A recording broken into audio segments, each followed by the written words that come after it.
وَإِذْ قَالَتِ الْمَلَائِكَةُ يَا مَرْيَمُ إِنَّ اللَّهَ اصْطَفَاكِ وَطَهَّرَكِ وَاصْطَفَاكِ عَلَى نِسَاءِ الْعَالَمِينَ. Dan ingatlah ketika malaikat Jibril berkata, wahai Maryam, sesungguhnya Allah Subhanahu wa ta'ala telah memilih kamu, mensucikan kamu, dan melebihkan kamu atas segala wanita di dunia, ya, memiliki keutamaan, ya, dari seluruh wanita yang ada di dunia. Di dalam tafsir Al-Madinah disebutkan bahwa ini merupakan penggambaran Allah Subhanahu wa ta'ala kepada Nabi kita Muhammad sallallahu alaihi wasallam tentang ucapan para malaikat kepada Maryam. Jadi malaikat Jibril memberikan, ya, atau menyampaikan firman dari Allah Subhanahu wa ta'ala kepada Maryam bahwasanya Allah Subhanahu wa ta'ala memilih Maryam sebagai perempuan yang suci, ya. Jadi Maryam itu bukan pezina seperti yang dituduhkan oleh orang-orang yang tidak bertanggung jawab, bahwasanya Maryam itu adalah seorang pezina, dan Allah Subhanahu wa ta'ala membela bahwasanya Maryam adalah seorang perempuan yang suci, ya. Dan Allah Subhanahu wa ta'ala menjauhkan Maryam dari segala aib dan keburukan dan memilih dia untuk mengutamakannya daripada wanita-wanita yang ada di muka bumi ini. Maka kata Allah Subhanahu wa ta'ala di ayat yang selanjutnya, hendaklah engkau wahai Maryam banyak-banyaklah bersyukur kepada Allah Subhanahu wa ta'ala, tunduk dan patuh kepada Allah Subhanahu wa ta'ala, dan dirikanlah salat bersama orang-orang yang salat, ya. Kemudian disebutkan di dalam tafsir Fathil Qadir dari Muhammad Sulaim Asy-Syaqar, kata beliau, innallaha astafak, sesungguhnya Allah telah memilih kamu, yakni memilih Maryam untuk meninggikan sebutannya dengan kelahiran Isa, ya. Maka ketika disebutkan Isa ibn Maryam, ya, ya. Jadi Allah Subhanahu wa ta'ala memuliakan dan memakmurkan nama daripada Maryam ini menjadi terkenal, dan Allah Subhanahu wa ta'ala memuliakan Maryam. Wa tahharaki, dan Allah Subhanahu wa ta'ala mensucikan daripada Maryam dari sifat-sifat kekufuran, dari sifat-sifat yang kotor, sehingga Allah Subhanahu wa ta'ala, ya, menjadikan dia menjadi wanita yang mulia.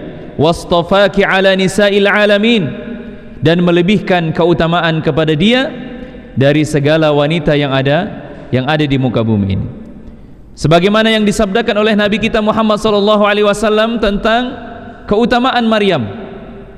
Rasulullah sallallahu alaihi wasallam mengatakan di dalam hadis yang diriwayatkan oleh Aisyah radhiyallahu anha bahwa Rasulullah sallallahu alaihi wasallam bersabda, sayyidatun nisa'i ahlil jannah arba', pemimpin di kalangan perempuan di dalam syurga itu ada 4. Maryam bintu Imran, yang pertama adalah Maryam binti Imran yang sedang kita bahas pada malam hari ini.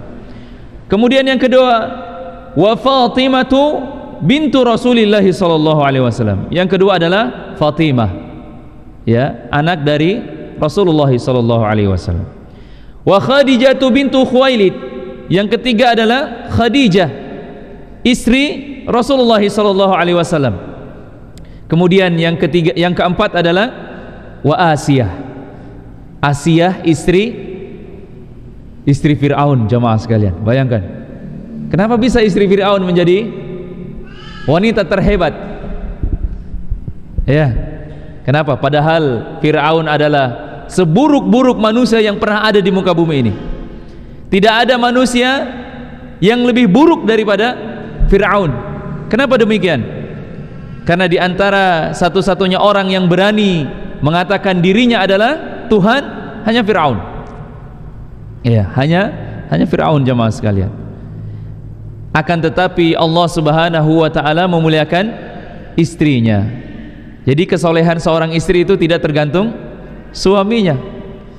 Ya. Ada seorang istri yang dimuliakan oleh Allah, sedangkan suaminya adalah suami yang paling durjana di muka bumi ini. Ada juga ya istri-istri yang durhaka yang didampingi oleh suami-suami yang soleh, seperti istrinya Nabi Nuh, istrinya Nabi Lut. Ya. Jadi ternyata kesolehan seorang perempuan atau laki-laki itu tidak tergantung pasangannya. Ya, tidak tergantung pasangannya. Jadi Rasulullah SAW menyebutkan ada 4 perempuan yang menjadi pemimpin dari kalangan perempuan di surga. Yang pertama adalah Maryam. Hadis ini diriwayatkan oleh Al-Hakim. Kemudian hadis yang lain yang diriwayatkan oleh Ibnu Abbas radhiyallahu anhu, bahwasanya Rasulullah SAW bersabda, afdalun nisa'i ahlil jannah Khadijah bintu Khuwailid. Wanita-wanita yang paling utama sebagai penduduk surga adalah Khadijah binti Khuwailid. Wa Fatimah bintu Muhammadin. Yang kedua adalah Fatimah binti Muhammad. Wa Asiyah bintu Muzahim.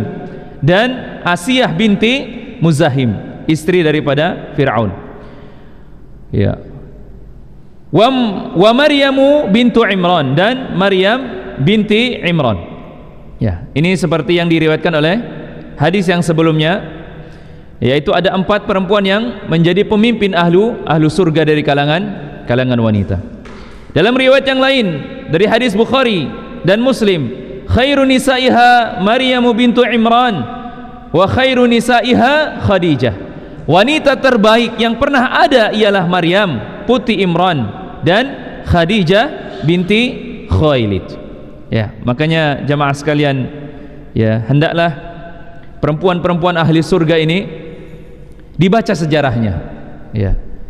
Bagi para ibu-ibu, ya, baca sejarahnya, kenapa sampai dia dimuliakan oleh Allah Subhanahu wa taala. Ya.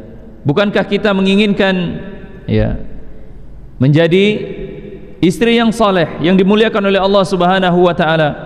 Maka contoh orang-orang yang sudah dijamin masuk surga ini. Ya, jangan bercermin kepada perempuan-perempuan yang belum dijamin masuk surga. Ya. Mungkin istri-istrinya pejabat, istri-istrinya artis, ya, yang kita tidak tahu dia ini siapa dan asalnya dari mana. Tapi Rasulullah SAW menyebutkan ada 4 di antara perempuan-perempuan yang menjadi pemimpin. Ya, bukan hanya sekedar masuk surga, tapi dia menjadi pemimpin bagi, ya, kalangan wanita. Dalam hadis yang lain dari Abu Musa radhiyallahu an, bahwasanya Rasulullah sallallahu alaihi wasallam, kamali minar rijali katsir wa lam yakum minan nisa'i illa Maryam bintu Imran. Lelaki yang sempurna jumlahnya banyak, kata Rasulullah, dan tidak ada wanita yang sempurna selain Maryam binti Imran. Wa Asiyah imra'atu Fir'aun, dan Asiyah istri Fir'aun. Wa fadlu Aisyah ala nisa'i ka fadli faridi ala sairit ta'am, dan keutamaan Asiyah dibandingkan wanita yang lain sebagaimana keutamaan at-sarid dibandingkan dengan makanan-makanan yang lainnya. At-sarid ini makanan yang spesial, ya. Jadi dibandingkan dengan makanan yang lain, dia lebih spesial. Maka jemaah sekalian, hadis yang disampaikan oleh Rasulullah ini, yang datang kepada kita menunjukkan tentang bagaimana Allah Subhanahu wa taala memuliakan Maryam. Ya.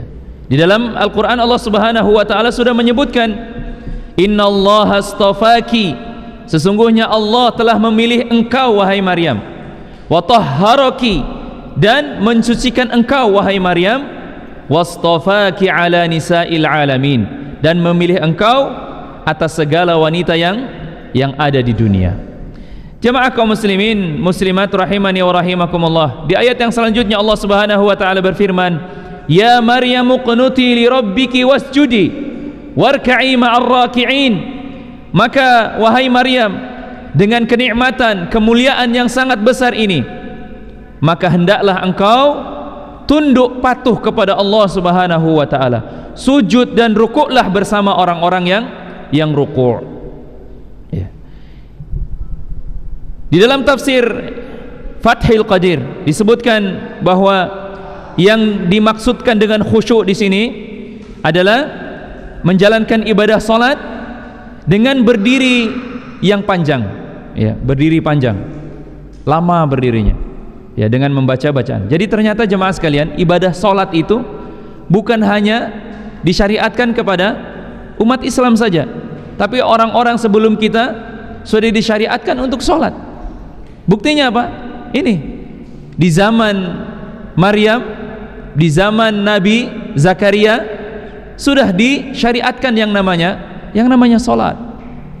Makanya tidak aneh kalau ibadah salat itu adalah ibadah yang paling afdal, ya, ibadah yang akan menjadi tolak ukur kebaikan manusia, dan di antara amalan yang pertama kali akan dihisab oleh Allah Subhanahu wa taala, salat. Maka orang-orang yang tidak bisa menjaga salatnya dipertanyakan keimanannya, ya. Orang-orang yang tidak bisa menjaga daripada keistiqomahan salatnya, ya, dipertentangkan posisi keislamannya oleh para ulama. Apakah dia ini termasuk orang yang masih muslim atau sudah kafir, ya. Karena kata Rasulullah SAW, bainar rajul, ya, wa baina kufri, ya, tarkus shalah. Seorang untuk membedakan dirinya dengan kekufuran dan kekafiran adalah meninggalkan salat. Kalau dia sudah meninggalkan salat dengan sengaja, kemudian dia menganggap salat itu tidak wajib, ya, maka dia sudah bukan orang Islam lagi, ya. Jemaah sekalian, di dalam ayat yang selanjutnya Allah Subhanahu wa taala mengatakan, dzalika min amba'il ghaibi nuhiha ilaik. Wahai Muhammad, demikian itulah sebuah kisah, sebuah berita yang gaib yang kami wahyukan kepadamu. Wa ma kunta ladaihim idh yulquna aqlamahum ayyuhum yakfulu Maryam.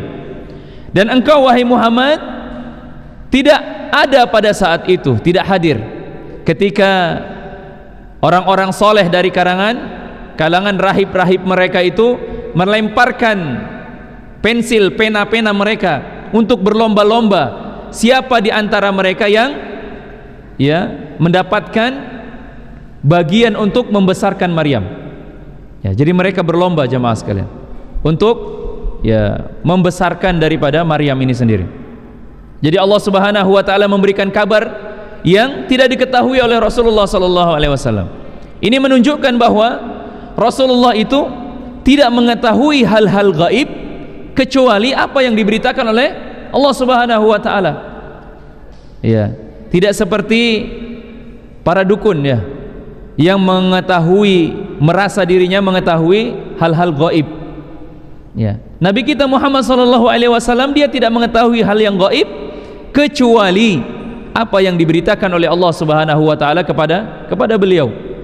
Maka Allah Subhanahu wa taala di ayat yang ke-44 ini memberitahu kepada Rasulullah bahwasanya engkau tidak tahu sebelumnya tentang berita kisah tentang Isa, tentang Maryam, ya. Kemudian Allah Subhanahu wa taala memberikan kabar kepada beliau sebagai tanda-tanda kebesaran Allah Subhanahu wa taala.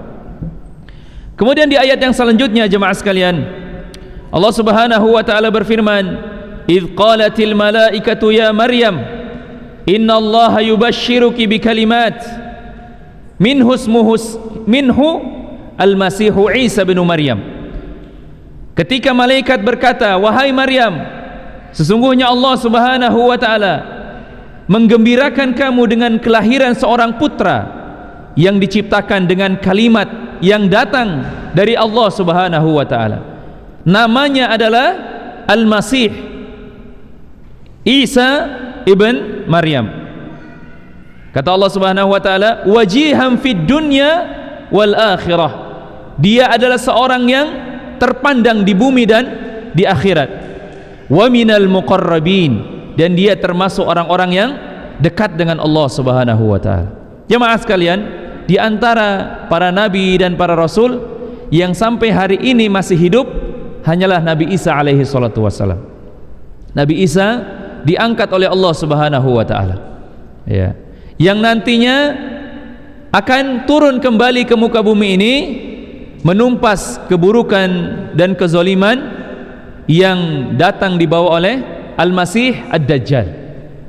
Kenapa dua-duanya disebut dengan Al-Masih?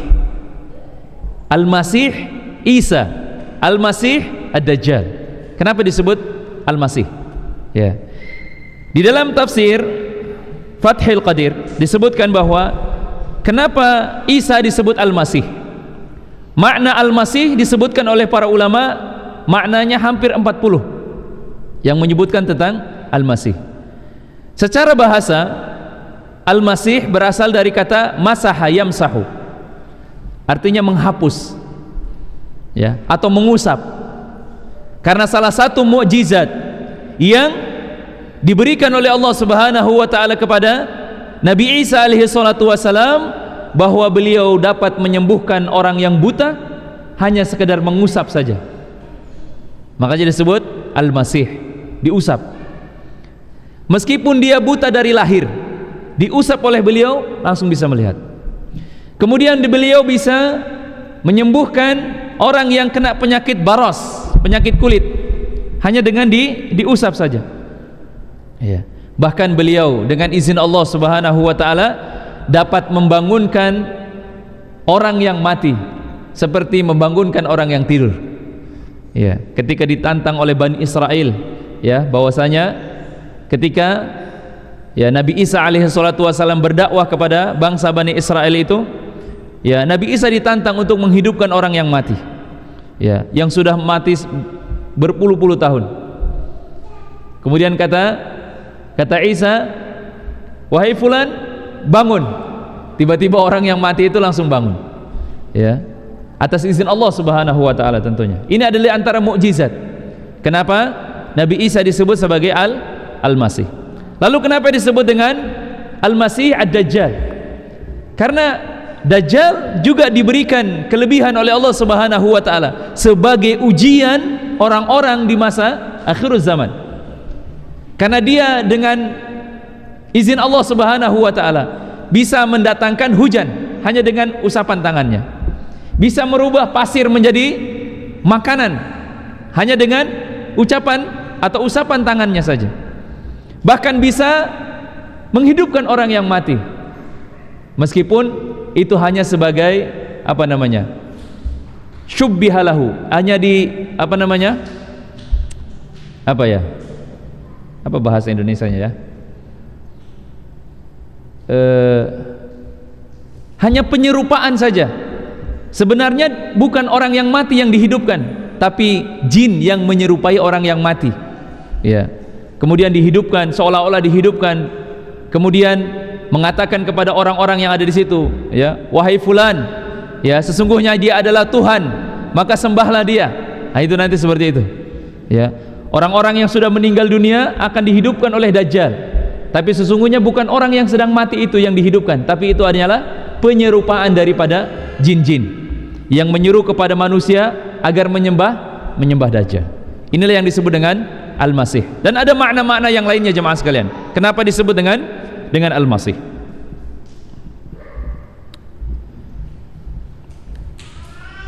Ya, Allah Subhanahu wa taala menyifati Nabi Isa alaihi salatu wasalam dengan, ya, wajihan fid dunya wal akhirah. Dia adalah seorang laki-laki yang terkemuka di dunia dan di akhirat. Yakni Nabi Isa alaihi salatu wasalam memiliki kedudukan yang sangat tinggi di dunia, yaitu dengan posisi kenabian.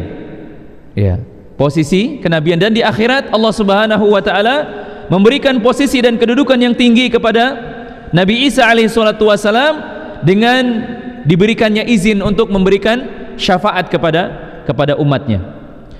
Dan Allah Subhanahu wa taala menyebutkan bahwa Nabi Isa alaihi salatu wasalam adalah wa minal muqarrabin, termasuk di antara orang-orang yang dekat dengan Allah Subhanahu wa taala. Kemudian Allah Subhanahu wa taala di ayat yang selanjutnya menyebutkan tentang keutamaan Nabi Isa alaihi salatu wasalam.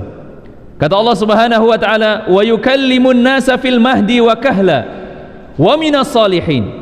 Dan dia, Nabi Isa alaihi salatu wasalam, adalah seorang nabi yang dapat berbicara semenjak dia berada di buayan orang tuanya, masih digendong, masih bayi. Ya, kalau secara normalnya kan bayi baru lahir umur 1 hari, 2 hari, 1 bulan, 2 bulan, sampai 1 tahun, bahkan ada sampai 2 tahun belum bisa dapat bicara. Tapi Nabi Isa alaihi salatu wasalam, ya, dalam kondisi bayi yang masih, ya, apa istilahnya, balita, ya, bayi di bawah 5 tahun, masih kecil, masih di dalam gendongan orang tuanya, belum bisa jalan, bahkan belum bisa merangkak, dia sudah mampu berbicara. Ya, disebutkan di dalam Quran surat Maryam bahwasanya, ya, Allah Subhanahu wa taala memberikan keutamaan kepada Nabi Isa alaihi salatu wasalam, yaitu dapat berbicara ketika dia masih bayi. Apa kata Nabi Isa alaihi salatu wasalam? Qala inni Abdullah. Ya, ketika ditanya, wahai Maryam, mamamu itu bukan orang yang jahat, bukan orang pezina, bapakmu juga orang-orang baik-baik, kenapa engkau tiba-tiba datang dengan membawa seorang anak? Tidak mungkin anak ini akan lahir kecuali kalau bukan hasil perzinahan. Itu tuduhan mereka, orang-orang Bani Israel pada saat itu. Ya, pada saat itu Maryam tidak bisa berkata apa-apa. Ya, kemudian Allah Subhanahu wa taala membiarkan atau mengizinkan, memberikan keutamaan kepada Nabi Isa alaihi salatu wasalam dengan berbicara ketika masih bayi. Apa kata Nabi Isa alaihi salatu wasalam? Qala inni Abdullah atani alkitaba wa ja'alani nabiyya. Sesungguhnya aku adalah seorang hamba Allah. Ini masih bayi, jemaah. Masih bayi dia berbicara seperti itu. Inni Abdullah, saya adalah hamba Allah. Atani alkitab, dan aku membawa sebuah kitab, yaitu kitab Injil. Wa ja'alani nabiyya, dan Allah Subhanahu wa taala menjadikan aku sebagai seorang nabi. Ya. Wa ja'alani mubarakan aina ma kuntu, dan Allah Subhanahu wa taala menjadikan aku seseorang yang diberkahi dimanapun aku berada. Makanya disebutkan dalam sebuah tafsir, ya, dimanapun Nabi Isa berada, negeri itu menjadi subur, menjadi hijau. Wa awsani bis shalah, dan Allah Subhanahu wa taala memerintahkanku suatu perintah untuk mendirikan salat, waz zakah, dan menunaikan zakat, madumtu hayya, ya, selama saya masih hidup. Jadi syariat salat, membayar zakat itu sudah ada dalam kitab Injil. Ya, mungkin dengan porsinya masing-masing, dengan tata cara ibadah salatnya masing-masing. Ya, wallahu alam, apakah cara salatnya sama dengan kita seperti yang kita kerjakan atau berbeda, wallahu a'lam bishawab. Yang jelas mereka disyariatkan salat dan disyariatkan kepada mereka membayar zakat. Wa barram biwalidati wa lam yaj'alni jabbaran syaqiyya. Coba bayangkan jemaah, dia berbicara dari awal sampai akhir ini, belum selesai ini. Ya, jadi bukan dia berbicara hanya 1 kata 2 kata saja, tapi dari pertama tadi, ayat yang pertama sampai seterusnya. Wa barram biwalidati, kata dia, dan aku adalah termasuk anak yang berbakti kepada orang tuaku, yaitu kepada ibuku. Walam yaj'alni jabbaran syaqiyya, dan aku tidak termasuk di antara orang-orang yang sombong lagi celaka. Wassalamun alayya yauma wulidtu, dan kesejahteraan, keselamatan semoga dilimpahkan kepadaku pada hari lahirku. Wa yauma amutu, dan hari kematianku. Wa yauma ub'atsu hayya, dan hari di mana aku dibangkitkan. Ya. Jadi bayangkan jemaah sekalian, Nabi Isa alaihi salatu wasalam masih bayi, dia bisa berbicara. Dan ini di antara mukjizat yang diberikan oleh Allah Subhanahu wa taala kepada Nabi Isa alaihi salatu wasalam. Ya. Dia mampu berbicara, ya, di saat usianya masih kecil. Apakah hanya Nabi Isa saja yang bisa berbicara ketika masih kecil? Ternyata ada orang lain yang Allah Subhanahu wa taala berikan keutamaan. Ya, dia mampu berbicara ketika dia masih kecil. Ya. Seperti yang disabdakan oleh Nabi kita Muhammad sallallahu alaihi wasallam di dalam Sahih Bukhari, kata Rasulullah sallallahu alaihi wasallam, "Ma takallama mauludin fi saghirihi illa Isa wa sahibi Juraish."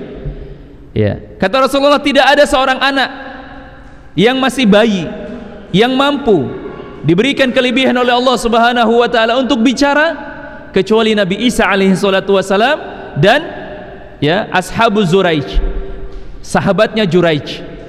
Ya. Jadi jemaah sekalian, Juraij ini adalah seorang yang ahli ibadah. Dia adalah seorang yang taat kepada Allah Subhanahu wa taala. Suatu hari, ya, Juraij ini dia sedang melakukan ibadah. Dia punya tempat ibadahnya di atas bukit. Ya, di sana dia membangun tempat ibadah yang biasa disebut dengan mihrab, ya, tempat ibadah. Kemudian pada saat itu dia sedang mendirikan sholat. Ketika dia sedang mendirikan sholat, ibunya memanggil dia, mamanya panggil dia, wahai Juraij, ya, tapi dia lagi sholat. Kemudian di dalam sholatnya dia berbisik, saya mau lanjutkan sholat atau saya penuhi panggilan ibu saya ini. Sampai akhirnya dia lanjutkan sholat. Tiba-tiba ibunya panggil lagi kedua kalinya, ya, tapi dia bingung, ini mau lanjutkan sholat atau saya penuhi panggilan ibu saya. Sampai ketiga kali Juraij tidak memenuhi panggilan ibunya.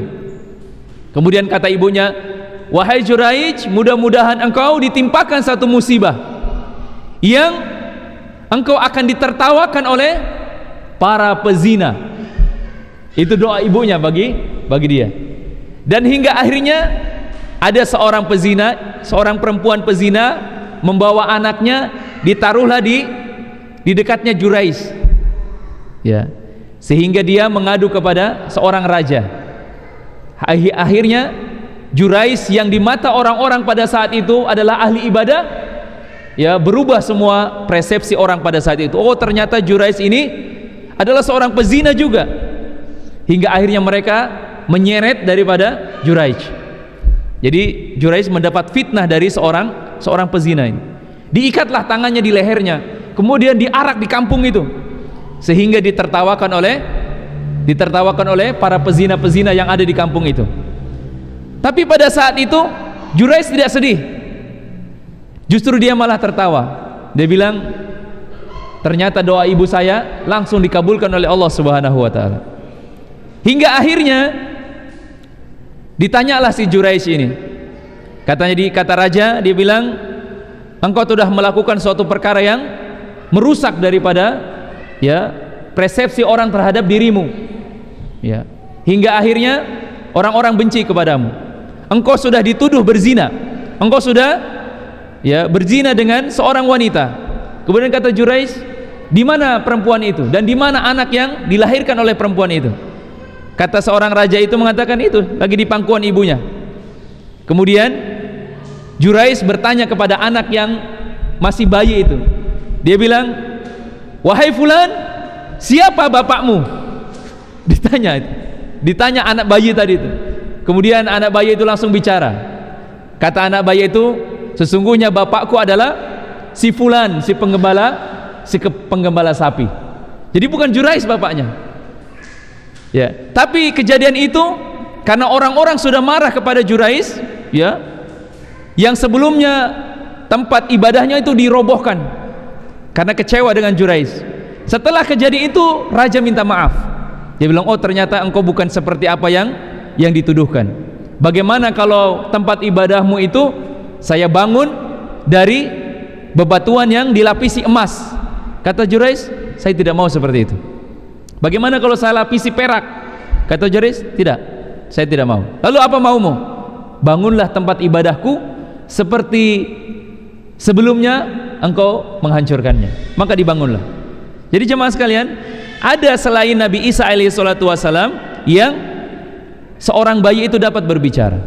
Kemudian di dalam riwayat hadis yang lain, Rasulullah SAW menyebutkan, ya, ada di antara bayi yang dapat berbicara ketika masih dalam buayan, seperti dalam kisahnya Ashabul Ukhdud, ya, Ashabul Ukhdud. Ketika orang-orang di suatu tempat semuanya mengingkari Allah Subhanahu wa taala, hanya ada satu orang saja yang beriman dan bertauhid, ya, kepada Allah Subhanahu wa taala, sehingga seorang raja itu menjadi geram kepada dia. Maka raja ini menginginkan untuk satu orang yang bertauhid tadi ini dibunuh.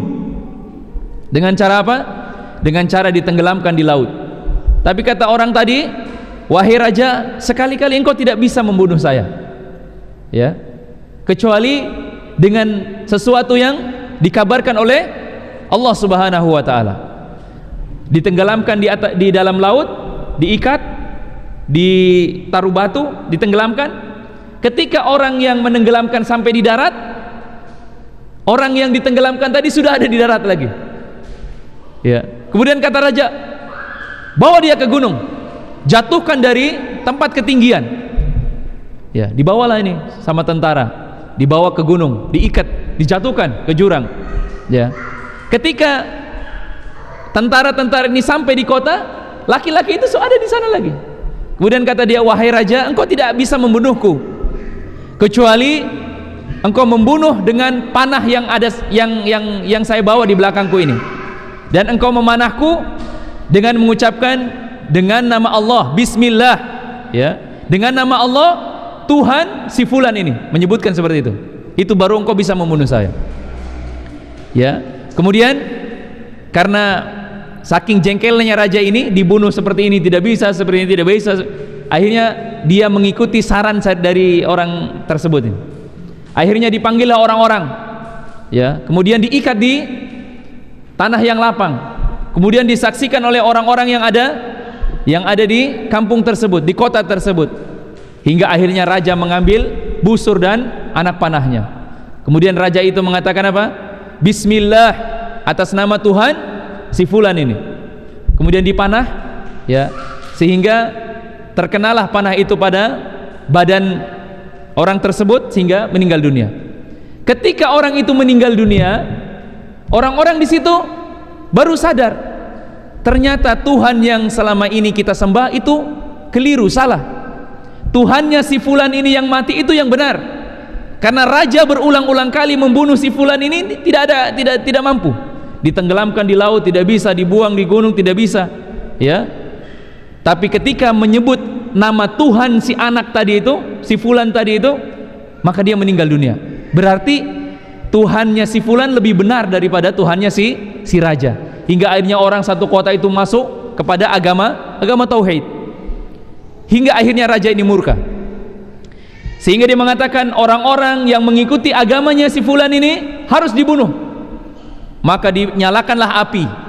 Ya, dinyalakanlah api. Orang yang tidak mau murtad dari agamanya si fulan, ya, dibakar hidup-hidup. Sampai ada seorang ibu-ibu yang membawa anaknya, ya, mau masuk, dia takut. Tapi apa kata anak kecil yang digendongannya tadi itu? Dia bilang, wahai ibu, jangan takut. Innaka 'alal haq, sesungguhnya engkau berada di atas kebenaran. Sehingga dia dengan anaknya masuk ke dalam, ya, api yang menyala-nyala. Ya, itu diantara anak kecil anak bayi yang bisa berbicara. Dan juga masih ada beberapa, ada 4 kalau tidak salah, yang disebutkan oleh Allah Subhanahu wa taala dalam Al-Quran, dalam kisah Nabi Yusuf alaihi salatu wasalam, ya, ketika Zulaikha akan merusak daripada Nabi Yusuf alaihi salatu wasalam, yang pada saat itu tidak ada saksi, maka anak kecil yang tidak bisa bicara menjadi saksi, ya, menguatkan daripada Nabi Yusuf alaihi salatu wasallam. Tapi pembahasan kita bukan itu, jamaah sekalian, ya. Pembahasan kita pada malam hari ini adalah bahwa Nabi Isa alaihi salatu wasallam diberikan oleh Allah Subhanahu wa taala kemuliaan, yaitu wa yukallimun nasa fil mahdi wa kahla, yaitu dia dapat berbicara fil mahdi, yaitu ketika dia masih dalam buayan, masih bayi. Wa kahla, kahla itu maksudnya adalah ketika dia umurnya sudah dewasa. Maksudnya bagaimana? Dia mampu berbicara waktu dia bayi, dan dia mampu berbicara dengan firman Allah Subhanahu wa taala ketika dia sudah dewasa, karena dia diturunkan kepadanya Alkitab, yaitu Injil. Ya, di dalam ayat ini Allah Subhanahu wa taala memberikan kabar kepada Maryam tentang keutamaan putra yang akan dilahirkan. Jadi Maryam sebelum melahirkan anaknya, dia sudah diberikan kabar oleh Allah Subhanahu wa taala bahwa anaknya nanti itu akan lahir seperti ini. Dia termasuk orang yang soleh, dia termasuk anak yang berbakti kepada orang tua, dia termasuk anak yang dapat berbicara ketika masih dalam buayan, dan dia adalah seorang nabi, diberikan kabar gembira kepada ibunya, yaitu Maryam. Jadi Allah Subhanahu wa taala memberikan kabar kepada Maryam dengan kelahiran Nabi Isa yang pertama, dengan kelahiran Nabi Isa alaihissalatu wassalam. Kemudian yang kedua, kemampuannya berbicara ketika masih dalam buayan. Yang ketiga, sampai pada umur yang khuluh, Allah Subhanahu wa taala menurunkan kepada dia Alkitab. Kemudian yang keempat, Allah Subhanahu wa taala menyebutkan Nabi Isa adalah termasuk di antara orang-orang yang soleh. Kemudian yang kelima, Allah Subhanahu wa taala menyebutkan bahwasanya Nabi Isa alaihi salatu wasalam akan memiliki kedudukan yang tinggi di dunia dan di akhirat. Dan Allah Subhanahu wa taala menyebutkan bahwa Nabi Isa adalah termasuk di antara orang-orang yang berilmu. Kemudian di ayat yang selanjutnya Allah Subhanahu wa taala berfirman, qalat rabbi anna yakunu li walad. Kata Maryam, ya Allah, bagaimana mungkin saya punya anak sedangkan saya saja belum menikah? Mustahil, kata dia. Apa kata Allah Subhanahu wa taala? Qala kadzalika Allahu yakhluqu ma yasha. Allah mengatakan, demikianlah Allah menciptakan apa yang dikehendaki oleh Dia. Ini pelajaran penting bagi kita jemaah sekalian, bahwasanya tidak ada sesuatu yang mustahil di hadapan Allah Subhanahu wa taala. Tidak ada sesuatu yang mustahil. Kalau Allah sudah bilang kun, sudah selesai. Makanya sebesar apapun masalah kita, sehebat apapun penderitaan yang kita rasakan hari ini, kalau Allah sudah menyertai daripada langkah kaki kita, tidak ada suatu masalah yang sulit, tidak ada sesuatu masalah yang besar, tidak ada. Karena Allah itu adalah yaf'alu ma yasha. Allah itu melakukan segala sesuatu terserah Dia. Bayangkan, orang tidak punya suami, tidak melakukan hubungan, bisa punya anak, sesuatu yang sangat mustahil. Sesuatu yang sangat mustahil. Tapi Allah Subhanahu wa taala yaf'alu ma yasha. Idza qada amran fa inna ma yaqulu lahu kun fayakun. Apabila Allah Subhanahu wa taala memiliki kehendak, maka cukup Allah mengatakan jadi, maka jadi. Kalau kita sekarang mengatakan jadi, itu mungkin tahun depan, 20 tahun ke depan baru jadi rencananya. Tapi Allah Subhanahu wa taala tidak seperti itu, jemaah. Cukup Allah Subhanahu wa taala mengatakan kun, maka jadi. Tidak ada masalah yang sulit, tidak ada sesuatu yang berat kalau Allah Subhanahu wa taala sudah menyertai setiap langkah-langkah kehidupan manusia. Baik jemaah sekalian, mungkin seperti ini. Mudah-mudahan Allah Subhanahu wa taala memberikan kesempatan kepada kita untuk senantiasa mentadabburi Al-Qur'an dan menyelami daripada hikmah-hikmah yang ada di dalamnya. Kita tutup pertemuan dengan membaca doa kafaratul majlis. Subhanakallahumma wa bihamdik, asyhadu an la ilaha illa anta, astaghfiruka wa atubu ilaik. Wa akhiru da'wana alhamdulillahi rabbil alamin. Wassalamualaikum warahmatullahi wabarakatuh.